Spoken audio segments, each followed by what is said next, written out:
Good morning or afternoon, you guys. If you're watching this, then you might know that I am not in class today. There's a combination of different reasons for why that is. My wife has a doctor's appointment, which I told some of you guys about.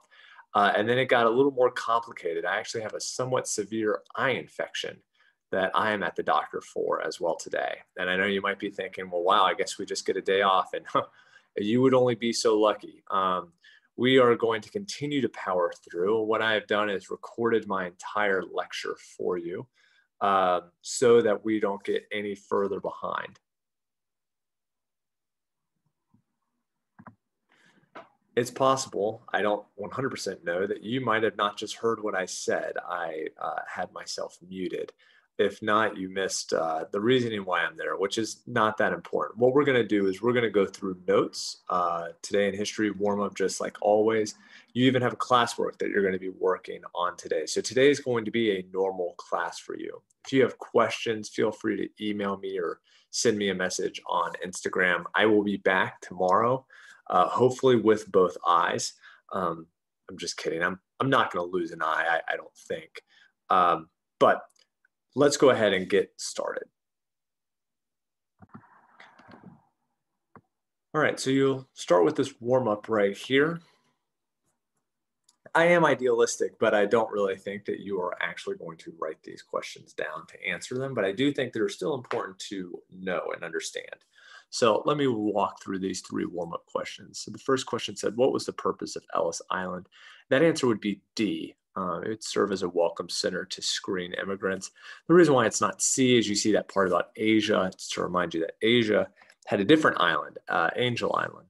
Number two says, in the second half of the 19th century, the U.S. government allowed more immigrants into the country, mainly because why? And that is going to be B, industries needed an increasing amount of cheap labor. You need to remember the connection that the more industries that are popping up, the more desire for cheap labor, and immigrants are going to be that cheap labor. And then finally, number three, what is the best example of a nativist headline?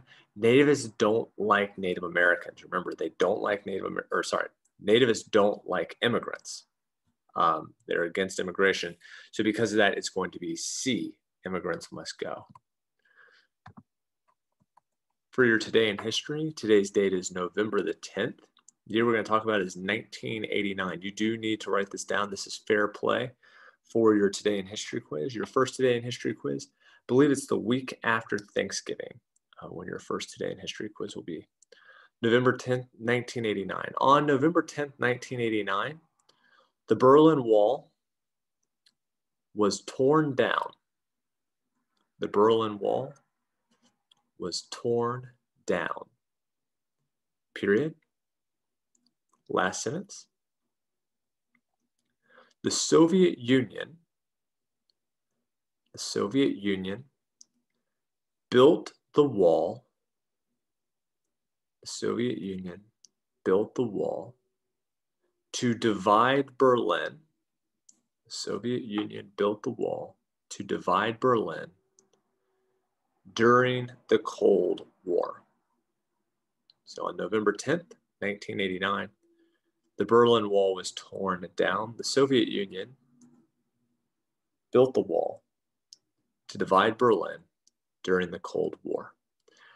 All right, so if you look at the picture on the top of this slide, this is the Berlin Wall during the Cold War. You'll actually notice one side is completely stark white. The other side has graffiti on it. The graffiti side is West Berlin. And West Berlin was a free part of the city. It's the United States, France, and Great Britain controlled it. And East Berlin was controlled by the USSR. And the USSR side of the city was way, way more poor. And so because of that, people had begun to flee from the USSR side to the United States side. Well, this made the USSR feel bad. It's kind of like there were two birthday parties going on. One was really fun and everyone wanted to be at it. The other was pretty lame. And so because of that, people left the lame party to go to the fun birthday party. And so the USSR, who had zero chill about them, said that you couldn't leave. So we're going to build this wall. And if you try to cross this wall, we're going to kill you. You can see that there's a big gap between the wall and the buildings, and those gaps had landmines on them. And this really showed the divide during the Cold War between the United States and the USSR. Well, on this day, the armed guards who were designed or who were there to protect the wall were told that if people began to cross, don't do anything, let them cross. And this is because the USSR had lost power and had to open up diplomatic relations. And very soon after, people recognized, well, if we can cross the wall, then we can tear the wall down. And so the wall was also torn down, and you can see this picture right there of people tearing down the wall, kind of tearing down this divide that had existed for 30 years. Okay. Now, this week, we do have a busy week. Now, even though I might be only with one eye, we are still going to have our tutorials today. So we will have 2 tutorials today. One will be at 3 p.m. and it will be a paper tutorial going over the thesis, contextualization, and outside information. The other tutorial will be at 3:45, and that will be our normal tutorial. That will be where you can make up assignments such as quiz 11 or crash course quizzes. And then tomorrow we will have our second paper tutorial. That will be going through document analysis, complexity, and the HIP. The first paper tutorial is kind of designed to make sure you understand all the easy points. And the second paper tutorial is for the harder points. You want to make sure to have some of that brainstorming done today before you come to this tutorial. If you don't, it's not going to be very beneficial for you. In terms of assignments of what you have due this week, we do have a busy week. You have crash course 24 and 26, no 25. That's on the website right now. That's going to be on Wednesday tomorrow. Then you have quiz 12, that's on Thursday. And then you have your paper 2 that's going to be due on Friday at 11:59 p.m. Let's go ahead and get into our notes. The title of your notes is Effects of the Second Industrial Revolution. So we've been talking about the Industrial Revolution. We basically said there are 4 causes of it.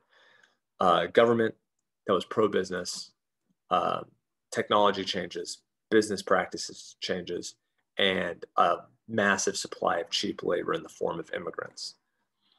But the Industrial Revolution is going to have some huge effects, and that's what we're going to look at today. So let's get started. The first major effect are going to be labor unions. Labor was mistreated during the Industrial Revolution. And so because of that, there became this idea of what if we could get a group together that would protect members' interests.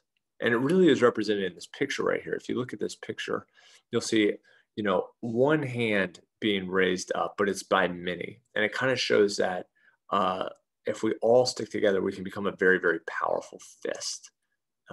And that was basically the idea of labor unions, which is let's all negotiate together. I mean, you guys sometimes as students, you think about things in a labor union form. Sometimes when you think about the uniform policy at the school and you're like, well, what if we just all break it? They can't put us all in the gym, can they?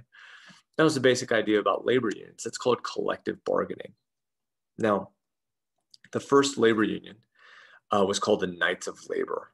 And this was a pretty radical organization. This comes right after the Civil War, so it's a long time ago. But they said anyone could join, including women and minorities, which was pretty unique. But there were parts of the organization that were radical, meaning extreme. And the 2 most radical elements of the groups were socialist and anarchist.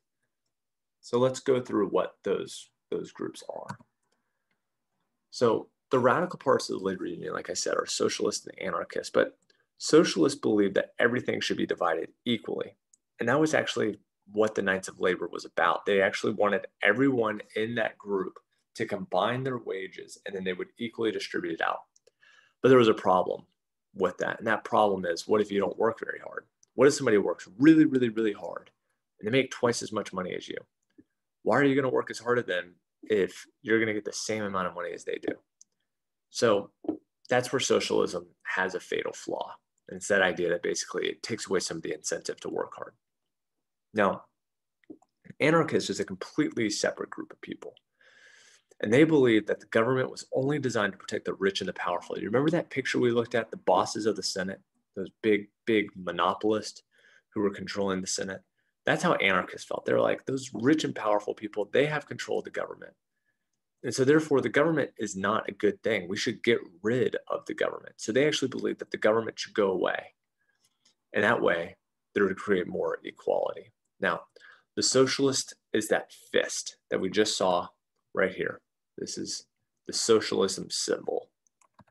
It's also right here. Anarchists have this A right here. And so you can sometimes find that A graffitied. Even I've seen it in a couple spots in Atlanta. So that's the anarchist symbol, the idea that government should disappear. All right, now unions have a couple of ideas of how to get what they want. The first is to strike. And that's just where you refuse to work until your demands are met. Some of those powerful unions we have today are sports, and some sports have gone on huge strikes. There are teacher groups that have unions as well, and sometimes teachers have struck. The biggest one is Chicago. Chicago's had a couple different big strikes. And that's where you just refuse to work until your demands are going to be met. The second one is boycotts. This is where you refuse to buy things. The most successful boycott in U.S. history was the Montgomery bus boycott during the Civil Rights Movement. This was Rosa Parks not getting off the bus, leading to that boycott. And it was where Black people said that they were not going to ride the Montgomery buses anymore. And 80% of the ridership were Black people. So if they don't ride the buses, that bus system is going to really, really suffer. Boycotts work if you are very strict on following it. You can't break it. And you might have to do it for a really, really long time. So I've seen some stuff before about like, hey, let's boycott something for a day. That's never going to be a successful boycott. You have to boycott it until the policy changes. And usually that's a very long time. So that's how unions work. Now, sometimes unions and their employers could lead to violence. There's two big examples of this. The employers are not going to like the unions. And the reason why is because employees have more power. I actually cannot join a union. I sign a contract with APS every single year, and part of that contract states that if I join a union, I can be fired. And that's because unions make employees more powerful. If APS says that they're not going to give me a pay raise, even when I'm promised a pay raise, like this year, for example, there's nothing I can really do about it.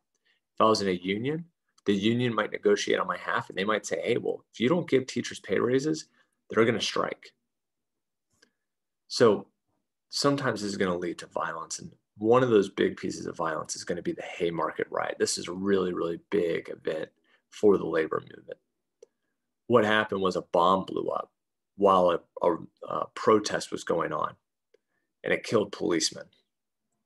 Now, anarchists were there, and anarchists were blamed for blowing up the bomb. And if you remember, anarchists were part of the Knights of Labor.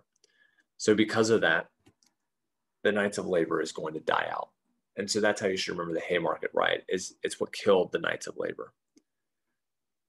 The second big one is going to be the Pullman strike. This is a huge event. It will come up on your test several times. It will come up on quizzes. It will come up on the AP test.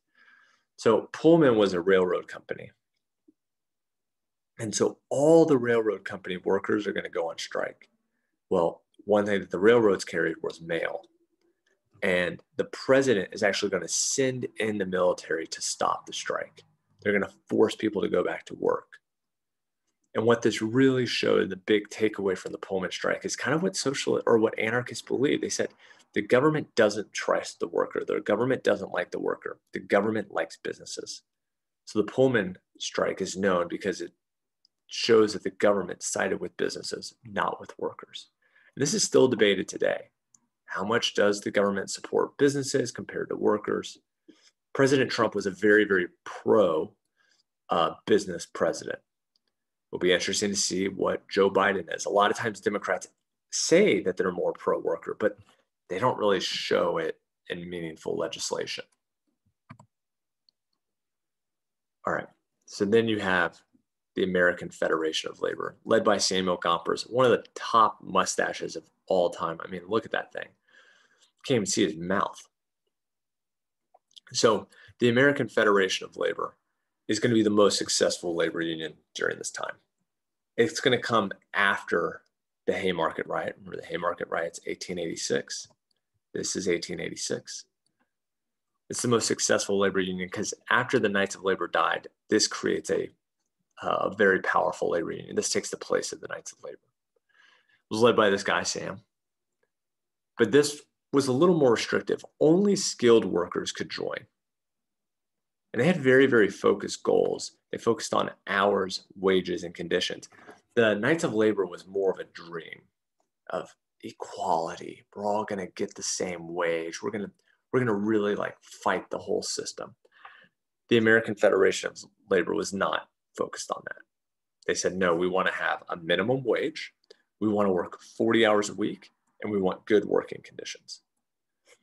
They also created this idea called closed shops, which are still very important today, which is basically like, if you're going to hire any of my guys, you're only going to hire my guys. That's how teacher unions work.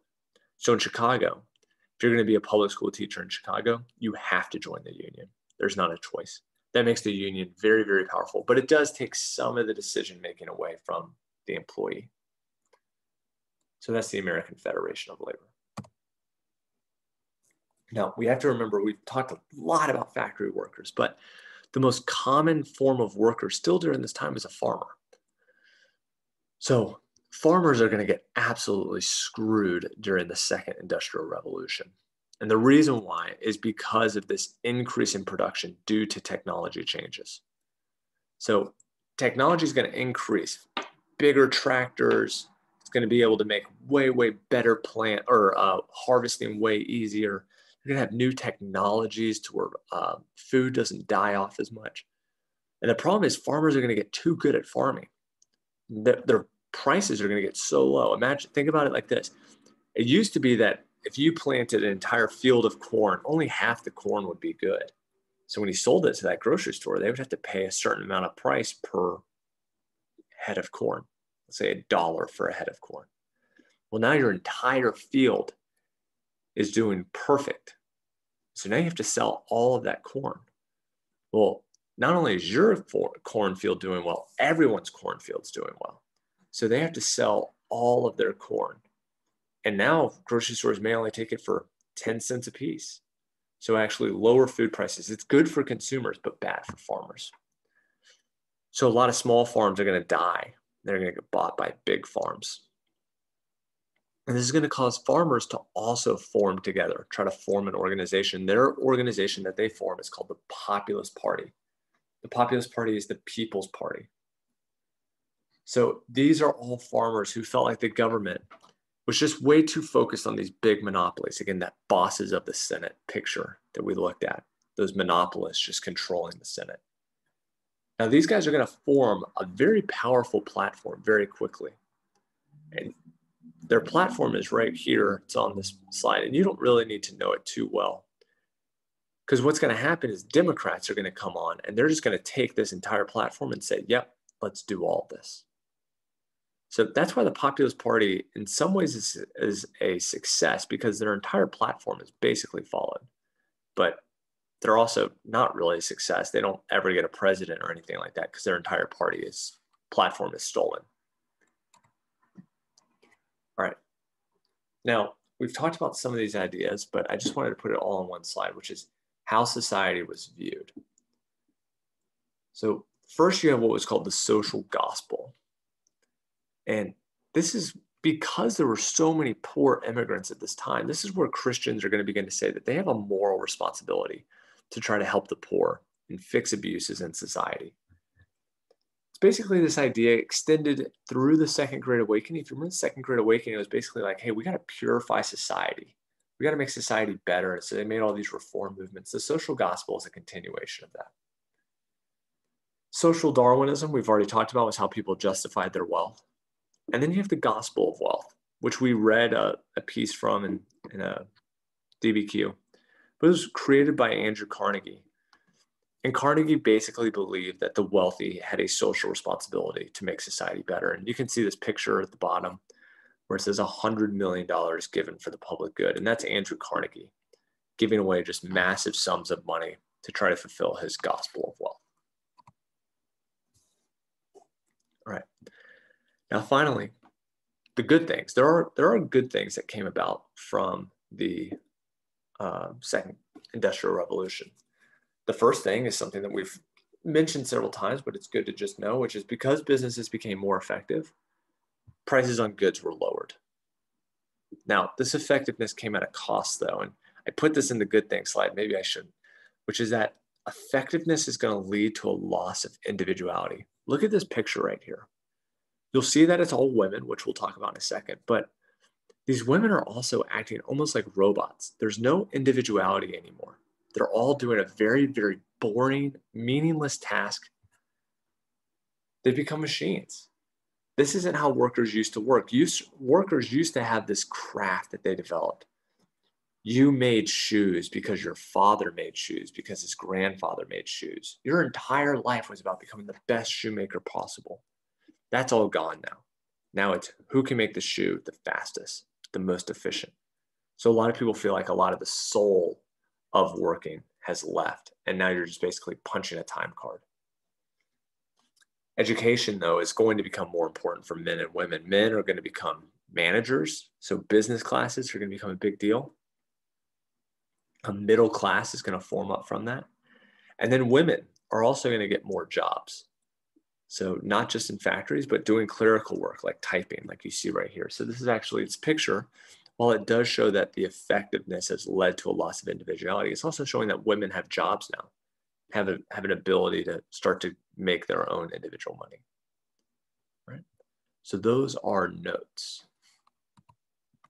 So what you're going to do now is I've posted quiz 11 review or a quiz 12 review, and I want you to start to work on the quiz 12 review, or you can work on your crash course. But the quiz 12 review is going to be due on Thursday when you take that quiz. I usually don't collect the quiz reviews, but I am going to collect this one because honestly, the last quiz was a bit of a bloodbath, and I need to see incentive to see that you guys are actually studying for it. So that's going to be due on Thursday. So go ahead and get started on your quiz 12 review. If you finish that, then you can work on your study, or you can work on your crash course 24 and 26.